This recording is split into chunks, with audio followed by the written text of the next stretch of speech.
If you're leaving, baby, let me down slowly. तो ये जो वाक़या है ना बहुत फेमस है, तो ये बहुत बेहतरीन वाक़या है, तो इसको सुना देते हैं। तो क्या हुआ कि एक इंसान ना एक मीट वाले के दुकान के पास गया और कसाई से जाके कहा कि हमको 1 किलो मीट दे दो। कसाई उसका मीट तैयार करने लगा। तभी एक बहुत ही अमीर गाड़ी में एक आदमी आया और वहाँ से गाड़ी से उतरा और मीट वाले के पास आया और कसाई से कहा कि हमको एक काम करो, 15 किलो मीट दे दो। और फिर बोलने लगा कि ये गुर्दा निकालो, ये कलेजी निकालो, ये फेफड़ा, ये टांगे और ये बहुत आइटम बोलने लगा। तो वो जो 1 किलो वाला था ना, उसका मीट बनाना छोड़ के कसाई जो है इसका मीट रेडी करने लगा। तो वो जो 1 किलो वाला था उसको देख के थोड़ा गुस्सा आया कि भाई हम इससे पहले आए और ये कसाई जो है कि मेरा मीट बनाने छोड़ के उसके काम में लग गया है, तो हम क्या यहाँ पे खड़े रहें भूत के तरह। तो वो जो 1 किलो वाला था वो उससे कहा कसाई से कि हम तुम्हारे पास पहले आया, तुम मेरा मीट बनाना छोड़ के उसका मीट बना रहे हो। तो कसाई कहा है कि भाई उसका ऑर्डर बड़ा है और ये हम लोग का पुराना कस्टमर है और हमसे और लोग से काफ़ी ज़्यादा मीट लेता रहता है अक्सर। तो वो जो 1 किलो वाला था वो बोला कि इसके पास इतना पैसा आया कैसे। तो कसाई उसको बताया कि दरअसल इसकी 9 बीवियां हैं और 9 की 9 जो है बेवा है, मतलब 9 के 9 हस्बैंड थे, 9 के 9 के पास हस्बैंड थे, लेकिन किसी कारण से उन सब की डेथ हो गई है।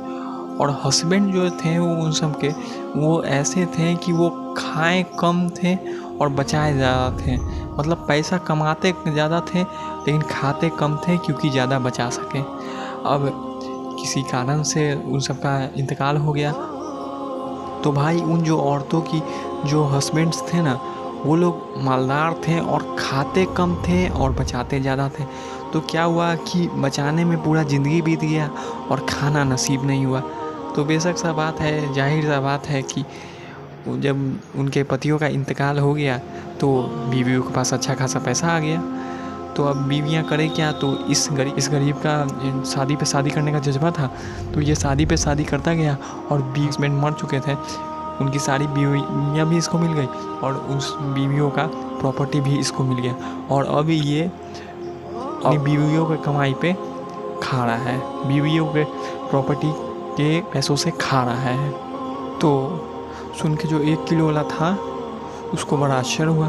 वो बोला एक काम करो भाई, मेरे लिए भी 10 किलो दे दो, क्योंकि हम नहीं चाहते हैं कि अगर हम मर जाए किसी दिन तो मेरे पैसे का कमाई कोई और बेगैरत खाए। क्योंकि बेशक सा बात है भाई, हम मर जाएंगे, मेरी बीवी किसी से शादी कर लेगी, फिर कोई बेगैरत आके मेरी बीवी के साथ रहेगा भी और मेरे पैसा को खाएगा भी। तो भाई ये उन लोगों के लिए है जो खाते कम हैं और बचाते ज़्यादा हैं। अब आजकल लोग होता है ना यार, बचा रहे हैं, खा कम रहे हैं, बचा ज़्यादा रहे हैं। तो हम कहते हैं ना यार कि आप अपने बच्चे के लिए बचा रहे हो, आप खुद पे खर्चा कम कर रहे हो और अपने बच्चों के लिए बचा रहे हो। फिर जब आपके बच्चे बड़े होंगे तो वो अपने बच्चों के लिए बचाएंगे, फिर उनके जब बच्चे बड़े होंगे तो वो अपने बच्चों के लिए बचाएंगे। तो जब सबके लिए बचा ही लेगा तो फिर इसको खाएगा कौन यार, इसको खाएगा कौन। तो आप बचाओ कम और खाओ ज़्यादा, क्योंकि आप भी तो किसी के बच्चे हो ना। तो आप अपने बच्चों को कहो कि हमको अपने पापा के बच्चे का फिक्र है।